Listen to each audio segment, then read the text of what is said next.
வணக்கம் மக்களே. இன்னைக்கான வீடியோவில் வந்து நம்ம எதை பற்றி பார்க்க போகிறோம் அப்படின்னு வந்து பார்த்தீங்கன்னா, இதுவரைக்கும் நம்மளோட சேனலில் வந்து பார்த்தீங்கன்னா, நம்மளோட பன்றி பண்ணை சார்ந்த நிறைய பதிவுகளை வந்து பார்த்தீங்கன்னா, வீடியோக்களாக பதிவிட்டு வரோம். அதை பார்த்துட்டு நிறைய நண்பர்கள் வந்து அவங்களோட சந்தேகங்களை வந்து பார்த்தீங்கன்னா, வாட்ஸ்அப் மூலியமாவோ இல்லை கமெண்ட் பாக்ஸ் மூலியமாவோ அவங்களோட சந்தேகங்களை வந்து கேட்டுட்டு வராங்க.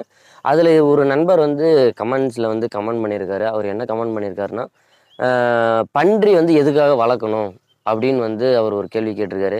இது ஒரு கிறுக்குத்தனமான கேள்வியாக இருந்தாலும், இது வந்து ஒரு புதிரான இது வந்து ஒரு சம்மதமே இல்லாத ஒரு கேள்வியா இருந்தாலும், இந்த கேள்விய ஒரு வீடியோவா வந்து பதிவிடணும். எதுக்காக பன்றி பண்ணை வைக்கணும்? எதுக்காக பன்றி வளர்க்கணும்? எதுக்காக நம்ம பன்றி பண்ணை வச்சிருக்கோம்? எதுக்காக பன்றி வளர்க்குறோம்? அப்படின்றத பத்தி இந்த வீடியோல வந்து முழுமையா பார்க்க போறோம். வீடியோ வந்து ஸ்கிப் பண்ணாம முழுமையா பாருங்க. அப்பதான் வீடியோல என்ன சொல்ல வரோம் அப்படின்றது தெளிவா புரியும். வாங்க வீடியோக்குள்ள போலாம்.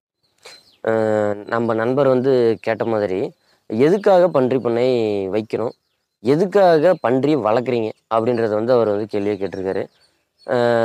இவர் வந்து கேட்டது வந்து ஒரு வித்தியாசமான கேள்விதான்.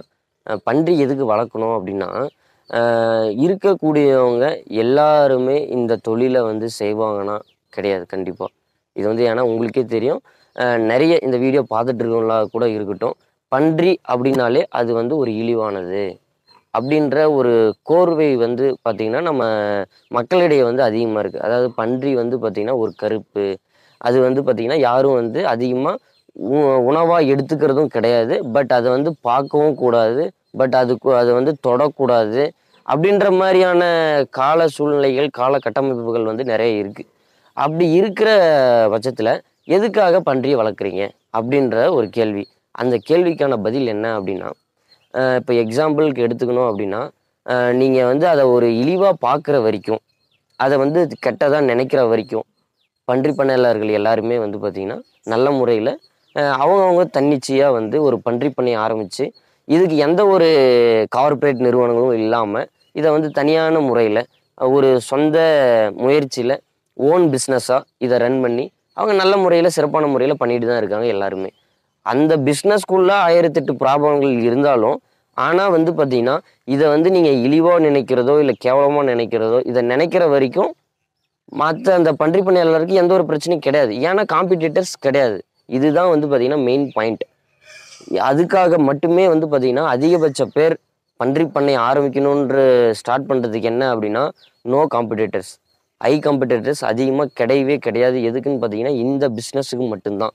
இப்ப நீங்க எக்ஸாம்பிளுக்கு வந்து நீங்க ஒரு கோழி பண்ணை பார்க்கலாம். ஒரு பிராய்லர் கோழியா இருக்கலாம், ஒரு அசில் கிராஸா இருக்கலாம், இல்ல ஒரு நாட்டு கோழி பண்ணையா இருக்கலாம், இல்ல வந்து பார்த்தீங்கன்னா, கடக்நாத் கோழி பண்ணையா இருக்கலாம். இந்த மாரி 1008 கோழி பண்ணைகள் வந்து நீங்க பார்க்கலாம். எல்லாத்துக்குமே ஒரு பிராண்டிங் இருக்கு.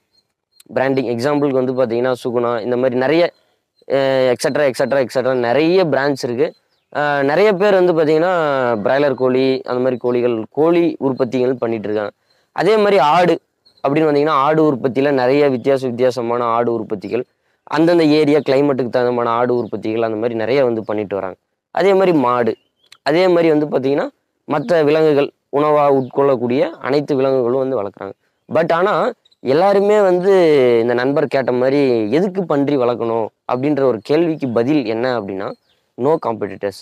இதுக்கு வந்து பார்த்தீங்கன்னா, ஒரு மக்கள் வந்து ஆர்வம் இல்லாத ஒரு தொழில். பிளஸ் வந்து பார்த்தீங்கன்னா, இப்ப வளர்ந்து வர தொழில் என்ன அப்படின்னு பார்த்தீங்கன்னா, பன்றி பண்ணை.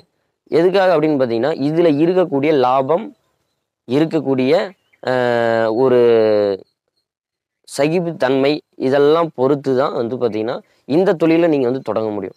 பட் ஆனா இந்த தொழில தொடங்குனவங்க, இந்த தொழில அதிக பேர் விட்டு போனவங்க அப்படின்றது வந்து பார்த்தீங்கன்னா, ரொம்பவும் குறைவான இதுதான். ஏன்னா, அந்த அளவுக்கு வந்து இதுல ஈடுபாடோட இறங்குனால் மட்டுமே வந்து பார்த்தீங்கன்னா, இதுல சக்சஸா வெற்றி பெற்று நம்ம வந்து வெளிய வர முடியும். அந்த நண்பர் கேட்ட மாதிரி வந்து பார்த்தீங்கன்னா, நீங்க ஏன் வந்து பண்ண தொடங்கணும்? இல்ல எதுக்காக பன்னிய வளர்க்கணும் அப்படின்னாலும், எல்லாமே வந்து இறைச்சிக்காக தான் வந்து வளர்க்கப்படுது. இப்ப நம்ம வந்து ஒரு ப்ரீடர்ஸ் அதாவது இப்ப நம்ம வந்து பார்த்தீங்கன்னா, ஒரு ப்ரீடரா இருக்கோம். அ ப்ரீடர் வந்து என்ன பண்ணுவாங்க? அதே மாரி ஃபேட்னர்ஸ் வந்து என்ன பண்ணுவாங்க அப்படின்னு பார்த்தீங்கன்னா, இப்ப ப்ரீடர் வந்து பார்த்தீங்கன்னா, அவங்களோட குட்டிகள வந்து இனப்பெருக்கம் பண்றது, புதுசா வந்து பார்த்தீங்கன்னா, இனச்சேர்க்கை பண்ணி, குட்டிகள வந்து இனப்பெருக்கம் பண்ணி, அந்த குட்டிகள வந்து விற்பனை பண்றது மட்டும் தான் வந்து பார்த்தீங்கன்னா, ப்ரீடரோட வேலை. அதுக்கப்புறம் வந்து பார்த்தீங்கன்னா, ஃபேட்னஸ் அதாவது அத கறிக்கு வளர்க்கக்கூடியவங்க வந்து தனியா இருப்பாங்க. பட் ஆனா, இத 2யும் சேர்ந்து பண்றவங்களும் இருக்காங்க. பெரிய லெவல்ல பண்ணிட்டு இருக்கிறவங்களும் இருக்காங்க. இந்த மாரி நெறைய செக்ஷன் பை செக்ஷனா வந்து பார்த்தீங்கன்னா, பன்றி பண்ணையில் நிறைய வந்து ரன் ஆகி போயிட்டுருக்கு. இதுலேயும் வந்து பார்த்திங்கன்னா பிராண்டிங்ஸ் இருக்குது. இதுலேயும் வந்து நிறைய பிராண்ட் வந்து பார்த்திங்கன்னா பண்ணிகிட்ருக்காங்க. ஸோ இந்த மாதிரி இருக்கக்கூடிய கால கட்டமைப்பில் நம்ம தமிழ்நாட்டுக்குள்ளேயோ நம்ம இந்தியாவுக்குள்ளேயோ வந்து பார்த்திங்கன்னா ரொம்ப வந்து குறைவு. இதே நீங்கள் அதர் கண்ட்ரீஸில் வந்து எடுத்துக்கினீங்க அப்படின்னா பன்றி பண்ணை தான் வந்து பார்த்திங்கன்னா முதல் இடத்துல இருக்குது.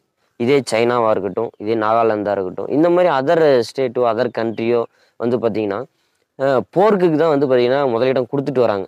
ஏன்னா நீங்கள் எந்த அளவுக்கு இந்த ஃபுட்டை வந்து கேவலமாக நினைக்கிறீங்க, அதே மாதிரி இந்த அனிமலை வந்து எந்த அளவுக்கு நீங்கள் கேவலமாக பார்க்குறீங்க அப்படின்றத வச்சு தான் நம்ம வந்து இதில் வந்து சக்ஸஸாக ரன் பண்ணிட்டு வரோம். ஏன்னு கேட்டிங்கன்னா, இப்போ நம்ம வெளியே போகிறோம், மற்ற ஏதாவது ஒரு பிஸ்னஸ் பண்ணுறோம். அப்போ இவன் பெரிய பிஸ்னஸ் பண்ணிட்டான், பெருசாக பண்ணுறான், பெரிய தொழில் பண்ணுறான் அப்படின்னு தான் நினைப்பாங்க. பட் ஆனால் நம்ம இந்த மாதிரி ஒரு தொழில் பண்ணவங்க ஏன், ஐயோ அவன் பண்ணி வளர்க்குறான், அவன் வந்து பண்ணி பண்ண வச்சுக்கிறான் அப்படின்னு தான் பேசுவாங்களே தவிர, இவன் பெரிய லெவலில் பண்ணுறான் ஐயோ அப்படின்னு ஒரு பொறாமை இருக்காது. ப்ளஸ்ஸு அதே மாதிரி வந்து பார்த்திங்கன்னா யாரும் இதை பெருசாக எடுத்துக்க மாட்டாங்க, பெருசாக கண்டுக்க மாட்டாங்க. கவர்மெண்ட் சைடுலேருந்து வந்து இது ஏன் டேக்ஸ் கட்டல, இது ஏன் வரி கட்டல, இதுக்கு ஏன் இது பண்ணல இதாக பண்ணல அப்படின்னு சொல்லி யாரும் வந்து நம்மளை கேள்வி கேட்க போகிறது கிடையாது. ஸோ இந்த மாதிரி எந்த ஒரு பிரச்சனையுமே இல்லாத தொழில் என்ன அப்படின்னு வந்து பார்த்திங்கன்னா பன்றி தொழில். இதை வந்து பார்த்திங்கன்னா எல்லா இடத்துலையும் இதே மாதிரி இருக்குமான்னு சொல்ல முடியாது. ஒரு சில இடத்துல வந்து இந்த மாதிரி இதையும் வந்து பிரச்சனையாக கொண்டு வரவங்களும் நிறைய பேர் இருக்காங்க. நிறைய பேர் வந்து எங்களுக்கு ஸ்மெல் வருது, எங்களுக்கு இது இப்படி இருக்குது அப்படி இருக்குது, சுகாதாரக்கேடாக இருக்குது அப்படின்லாம் நிறைய காரணங்கள் சொல்லி இந்த பன்றி பண்ணையை வந்து எடுக்கிறதுக்கான வாய்ப்புகளும் நிறைய வந்து இருக்குது. பட் ஆனால் இப்போ வந்து எல்லா பன்றி பண்ணையாளர்களும் ஓரளவுக்கு தெளிவாக ஆயிட்டாங்க. ஏன்னா நம்ம எந்த அளவுக்கு பன்றி பண்ணை மெயின்டைன் பண்ணணும், எப்படியெல்லாம் மெயின்டைன் பண்ணணும், இதுலேயும் நவீன முறைகள்லாம் வந்து வந்துருச்சு. நம்மளும் நிறைய நண்பர்களுக்கு வந்து எடுத்து சொல்கிறோம், இப்படியெல்லாம் மெயின்டைன் பண்ணி இப்படியெல்லாம் வச்சுக்கோன்னு சொல்கிறோம். அதை வச்சு அவங்க என்ன பண்ணுறாங்கன்னா சரியான முறையில் வந்து மெயின்டைன் பண்ணிட்டு வராங்க. அப்படி மெயின்டைன் பண்ணிட்டு வரும்போது வந்து பார்த்திங்கன்னா யாருக்கும் எந்த இடையூறும் இல்லாமல் நல்ல முறையில் வந்து பார்த்திங்கன்னா ஒரு ஆரோக்கியமான பன்றி பண்ணையாளர்கள் வந்து நிறைய பேர் ஆரோக்கியமாக வந்து ரன் பண்ணிட்டு வராங்க.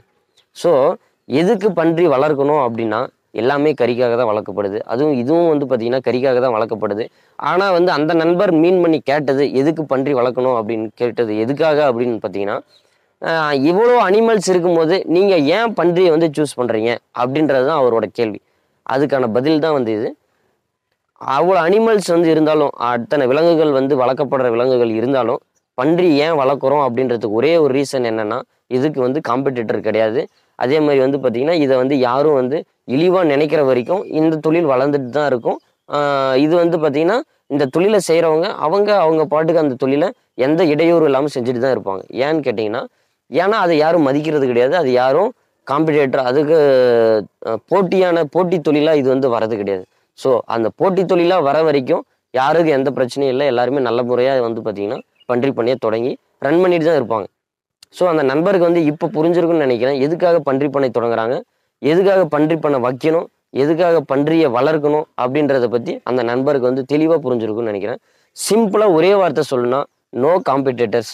அதர் அனிமல்ஸை கம்பேர் பண்ணும்போது, அதாவது மற்ற அனிமலை நம்ம கம்பேர் பண்ணும்போது இதுக்கு வந்து பார்த்திங்கன்னா போட்டிகள் கிடையாது. அதனால் ஒரே காரணத்தினால் மட்டுமே எல்லாருமே வந்து பார்த்திங்கன்னா இது லாபகரமாக கொண்டு போகணும் அப்படின்றதுக்காக தான் இந்த தொழிலை வந்து செய்கிறாங்களே தவிர, இதை வந்து ஒரு சமூக சேவையாக செய்யணும் அப்படின்றதுனால யாரோட நோக்கமும் கிடையாது. அதே மாதிரி நீங்கள் அதை சமூக சேவையாக மனசில் வந்து நினைக்கிறதுனால நினைக்கலாம், தப்பு கிடையாது. ஏன்னு கேட்டிங்கன்னா, ஒரு ஊரில் இருக்கக்கூடிய கழிவுகளை வந்து சுத்தம் பண்ணுறது ஒரு பன்றி பண்ணை மட்டும்தான். எப்படின்னு கேட்டிங்கன்னா, இப்போ எக்ஸாம்பிளுக்கு இருக்கக்கூடிய உணவு கழிவுகள் அனைத்தையும் வந்து பார்த்திங்கன்னா ஒரு ஊரில் ஒரு பன்றி பண்ணை இருக்குன்னா, அந்த பன்றி பண்ணையில் 24 மணி நேரத்தில் வந்து உரமாக வந்து கன்வெர்ட் பண்ணிடுவாங்க. நம்ம அதை வச்சு டீட்டெயிலாக ஒரு வீடியோ வந்து ஆல்ரெடி நம்ம போட்டிருக்கோம், ஐக்கானில் கொடுக்குறேன், போய் பாருங்கள்.